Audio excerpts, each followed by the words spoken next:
ये कार्यक्रम सत्य घटनाओं से प्रेरित है। जिनके साथ ये घटनाएं घटी उसकी वास्तविकता उन्हीं तक सीमित है। भूत प्रेतों और असामान्य विषयों के होने पर चैनल कोई दावा नहीं करता और न ही प्रोत्साहन करता है। मेरा नाम सुखबीर है। मैं उसे भूलना चाहता था पर भूल नहीं पा रहा था। कई तरह की बातें और कहानियां सुनी थी मैंने उसके बारे में, लेकिन यकीन किसी पे भी करना तब तक मुश्किल था जब तक खुद महसूस न कर लेता। मैं जिस बिल्डिंग में रहता हूं वहां करीबन 2 हफ्ते पहले ही शिफ्ट किया था। शादी के बाद बड़ी जगह चाहिए होगी, इसलिए मैंने ये फ्लैट लिया था। मेरे दरवाजे के ठीक बाहर एक बड़ा सा शीशा लगा था जिसमें सीढ़ियों से आता जाता हुआ कोई भी इंसान दिखता अगर दरवाजा खुला रहता तो। फिलहाल तो मैं अकेले ही था, तो लापरवाही से दरवाजा कभी कभी खुला ही रह जाता था। एक रात सोने से पहले दरवाजे को बंद करने गया तो शीशे में देखा कि एक लड़की सीढ़ियों पर बैठी थी। 7th फ्लोर पे कोई ऐसे ही आके बैठेगा ये मेरी समझ में नहीं आया, और इस लड़की की शक्ल भी जानी पहचानी नहीं थी। मैंने अच्छे से देखने के लिए तुरंत बाहर की लाइट जलाई और बाहर निकल के देखा तो सीढ़ियों पर कोई नहीं था। मैं तुरंत अपने घर के अंदर गया और सिक्योरिटी को फोन करके चेक करने को कहा। सिक्योरिटी ने पूरी बिल्डिंग में चेक किया पर उसे कहीं भी कोई दिखाई नहीं दिया।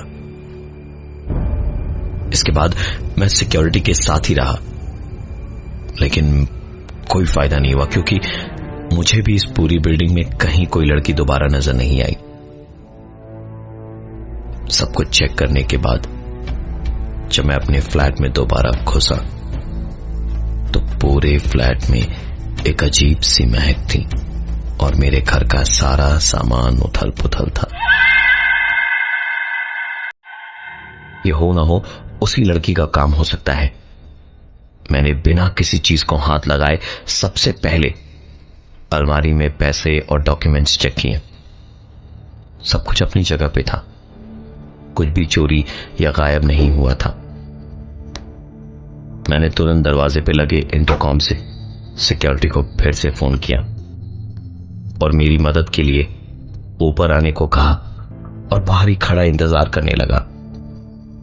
सिक्योरिटी आया तो मैं उसे पूरी बात बताते हुए घर के अंदर ले ही जा रहा था कि दरवाजे से अंदर घुसते के साथ देखा कमरे का सारा सामान वापस अपनी जगह पर था।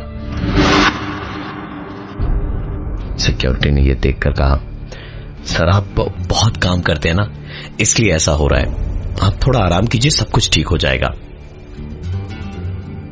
मुझे कोई वहम नहीं हुआ था, मैं बिल्कुल थका हुआ भी नहीं था, लेकिन जो देखा वो भी सच ही था। 15 दिन के बाद मेरी शादी थी। मुझे शहर से बाहर वापस घर जाना था। 1 महीने की छुट्टी थी। छुट्टी के बाद मैं निकिता को लेकर लौटा तो दिन भर तो सब कुछ ठीक ठाक था।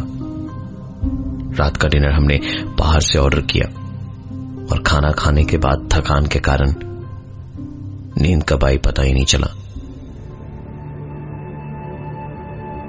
लेकिन तकरीबन 2:30 बजे मेरी नींद एक आवाज से खुली। उठ के देखा तो निकिता कमरे में नहीं थी। इतनी रात को उठकर क्या कर रही है वो? ये देखने उठा तो देखा दूसरे कमरे में भी वो नहीं थी। मैंने बाहर का दरवाजा खोला तो सामने शीशे में देखा निकिता सीढ़ियों पर अपना शादी का जोड़ा पहने सजी धजी बैठी है। मैं दरवाजे से बाहर निकल के सीढ़ियों की ओर दौड़ा। वहां पहुंचा तो देखा वो उठकर सीढ़ियों से जा रही थी। मैं उसके पीछे पीछे भागा तो मेरे पीछे से आवाज आई, अरे सुखबीर, क्या हुआ? कहाँ जा रहे हो? पलट कर देखा तो निकिता हाथ में तौलिया लिए दरवाजे के सामने खड़ी थी। मैंने नीचे सीढ़ियों की तरफ दोबारा देखा तो वहां कोई नहीं था। मैं धीमे कदमों से वापस अपने फ्लैट में आया। निकिता ने हंस के कहा, कहाँ जा रहे थे? शादी से इतनी जल्दी पक गए क्या? मैं कहता भी तो क्या, हंसता हुआ टाल गया। कुछ बताता तो वो भी परेशान होती। किसी तरह रात की नींद आई तो बड़ी बेचैनी सी होने लगी। नींद में मुझे घुटन सी हो रही थी। तभी लगा जैसे मेरे चेहरे पर किसी की सांसें गिर रही हैं। न सिर्फ सांसें बल्कि हल्की सांसों की आवाज भी साफ साफ सुनाई दे रही थी मुझे। कोई मेरे चेहरे के बहुत करीब था। काफी घबराया हुआ सा था मैं उस वक्त। आंख खुलते ही सोचा था पता नहीं क्या दिखेगा, लेकिन कुछ भी नहीं था। मैंने सोने की बहुत कोशिश की, लेकिन नींद उस रात दोबारा नहीं आई। मैं सारी रात बस करवटें बदलता रहा। अगले दिन ऑफिस से जल्दी लौट के निकिता को शॉपिंग करवा के वापस आया तो पिछली रात की नींद आंखों में ही थी। निकिता को मैंने बाहर ही उतारा और खुद कार पार्क करने चला गया। गाड़ी पार्क करके जब मैं लिफ्ट के पास पहुंचा तो निकिता वहां मेरा इंतजार कर रही थी। लिफ्ट धीरे धीरे हमारे फ्लोर की तरफ बढ़ रही थी कि निकिता ने मुझसे कहा, तुम्हारी ना आदत बहुत खराब है यार, बहुत तंग करते हो। मैं हंसा और मैंने कहा कि ऐसा क्या कर दिया मैंने। लिफ्ट 7th फ्लोर पे रुकी और निकिता ने कहा, मुझे सुकून से सीढ़ियों पर बैठने क्यों नहीं देते? हमेशा पीछे पीछे आ जाते हो। मैं लिफ्ट से बाहर निकलते हुए वापस पीछे पलटा तो देखा लिफ्ट में कोई नहीं था। सामने देखा तो घर का दरवाजा खुला पड़ा था। मैं दौड़ता हुआ अंदर निकिता को पुकारता हुआ गया तो देखा कि शॉपिंग का सारा सामान बिखरा पड़ा था और निकिता वही शादी का जोड़ा पहने हुए बिखरे हुए बालों में पागलों की तरह रोए जा रही थी और सिर्फ दरवाजे की ओर देख रही थी। मुझे कुछ समझ नहीं आ रहा था कि आखिरकार हो क्या रहा है। मैंने सोच लिया था कि अब ये घर छोड़ना ही है। मैं निकिता के पास गया और कहा, निकिता क्या हो गया है तुम्हें? तुम रो क्यों रही हो? तो वो वैसे ही रोते रोते बोली, वो आएगा, 3 बजने वाले हैं, वो आता ही होगा। और इतना कह के वो बेहोश होकर गिर पड़ी। माथे पे बुखार का ताप ऐसा था कि हाथ जल जाए। मैंने उसे ले जाकर बेड पे आराम से लिटाया और ठंडी पट्टियां करते हुए डॉक्टर को बुलाया। डॉक्टर ने आके चेकअप करके कहा कि शॉक से बुखार आया है। बुखार तो उतर जाएगा 2 दिन में, लेकिन शॉक से बाहर निकलना बहुत जरूरी है।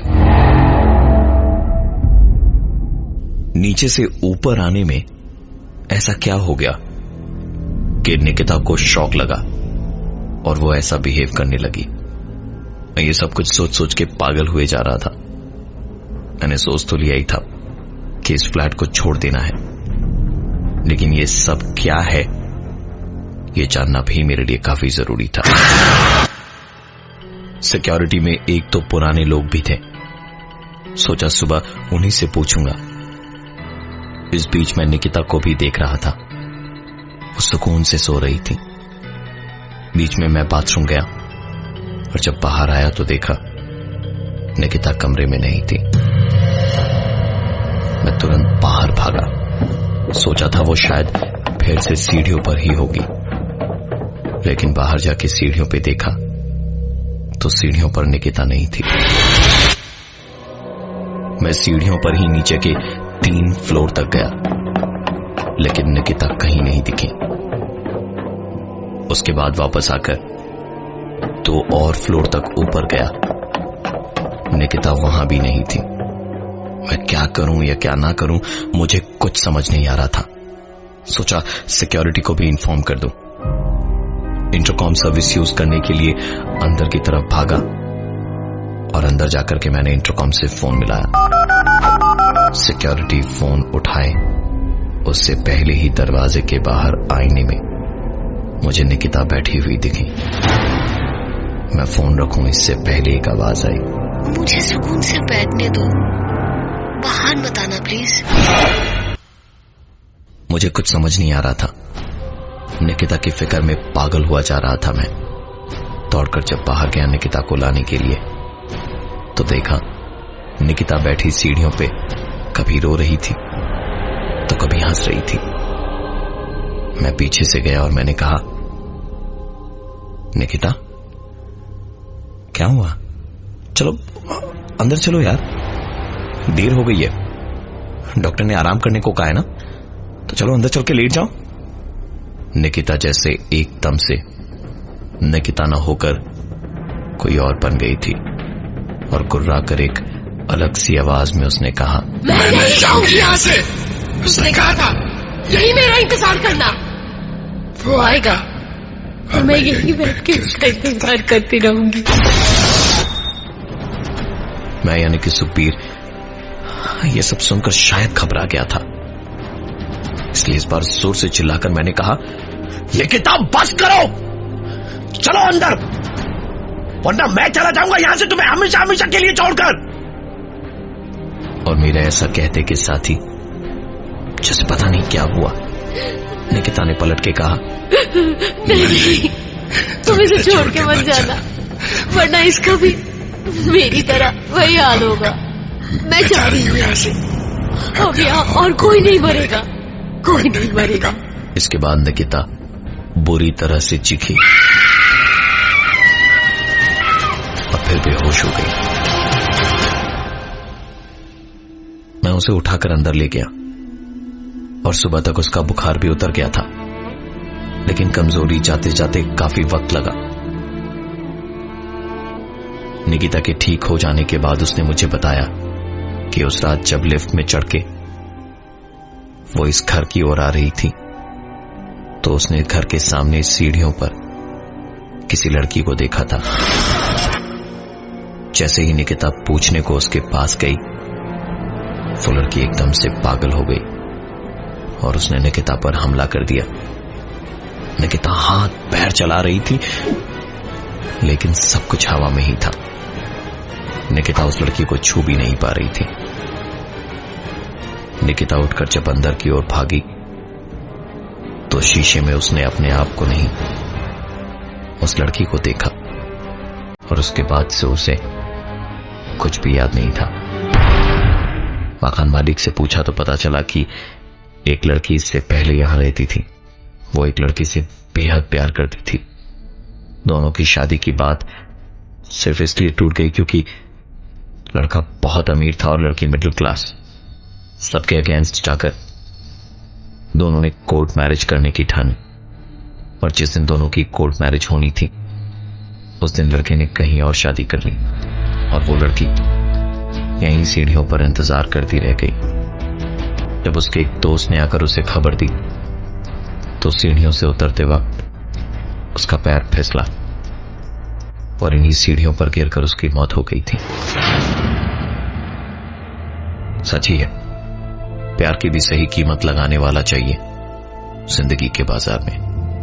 कीमत सही तो प्यार आपका, वरना किसी और का।